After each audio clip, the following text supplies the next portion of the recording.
বিশ্বকবির প্রতি শ্রদ্ধা জানিয়ে আমার নিবেদন কবিতা পূজারিণী। নিপ্রতি বিম্বিসার নমিয়া বুদ্ধি মাগিয়া লইলা পাদ নখকণা তার স্থাপিয়া নিভৃত প্রাসাদ কাননে তাহারি উপরে রচিলা যতনে অতি অপরূপ শিলাময় স্তূপ শিল্প শোভার সার। সন্ধ্যাবেলায় সূচি বাস পরি রাজবধূ রাজবালা আসিতেন ফুল সাজায়ে ডালায় স্তূপ পদমূলে সোনার থালায় আপনার হাতে দিতেন জ্বালায়ে কনক প্রদীপ মালা। অজাত শত্রু রাজা হল যবে পিতার আসনে আসি পিতার ধর্ম শনিতে স্রোতে মুছিয়া ফেলিল রাজপুরী হতে সপিল যজ্ঞ অনল আলোতে বৌদ্ধ শাস্ত্র রাশি। কহিল ডাকিয়া অজাত শত্রু রাজপুর নারী সবে বেদ ব্রাহ্মণ রাজা ছাড়া আর কিছু নাহি ভবে পূজা করিবার এই কটি কথা যেন মনে সার ভুলিলে বিপদ হবে। সেদিন শারদ দিবা অবসান শ্রীমতী নামে সে দাসী পুণ্য শীতল সলিলে নাহিয়া পুষ্প প্রদীপ থালায় বাহিয়া রাজমহিষীর চরণে চাহিয়া নীরবে দাঁড়ালো আসি। শিহরি সভয়ে মহিষী কহিলা একথা নাহি কি মনে অজাত শত্রু করেছে রটনা স্তূপে যে করিবে অর্ঘ্য রচনা শুলের উপরে মরিবে সে জনা অথবা নির্বাসনে। সেথা হতে ফিরি গেল চলে ধীরে বধূ অমিতার ঘরে সম্মুখে রাখিয়া স্বর্ণ মুকুর বাঁধিতেছিল সে দীর্ঘ চিকুর আঁকিতেছিল সে যত্নে সিঁদুর সীমন্ত সীমা পরে।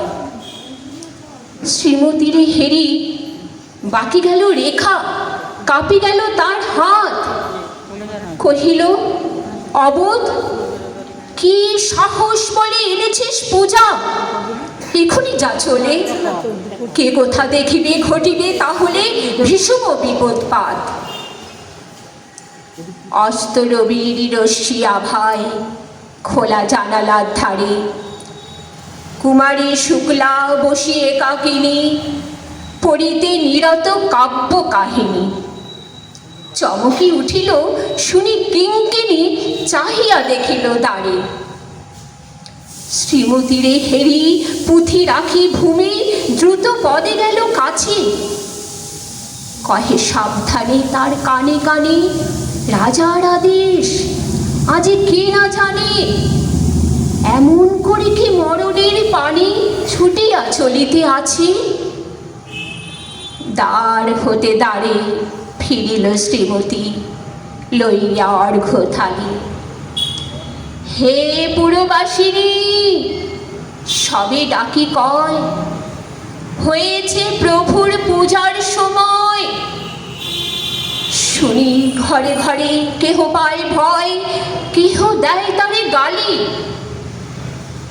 দিবসের শেষ আলোক মিলালো নগর সৌধ পরে পথ জনহীন আধারে বিলীন কলকোলাহল হয়ে এলো ক্ষীণ আরতি ঘণ্টা ধ্বনিল প্রাচীন রাজ দেবালয় ঘরে শারদনিশির স্বচ্ছ তিমিরে তারা অগণ্য জলে সিংহ দুয়ারে বাজিল বিশাল বন্দিরা ধরে সন্ধ্যার তাল মন্ত্রণা সভা হলো সমাধান দাড়ি ফুকারিয়া বলে।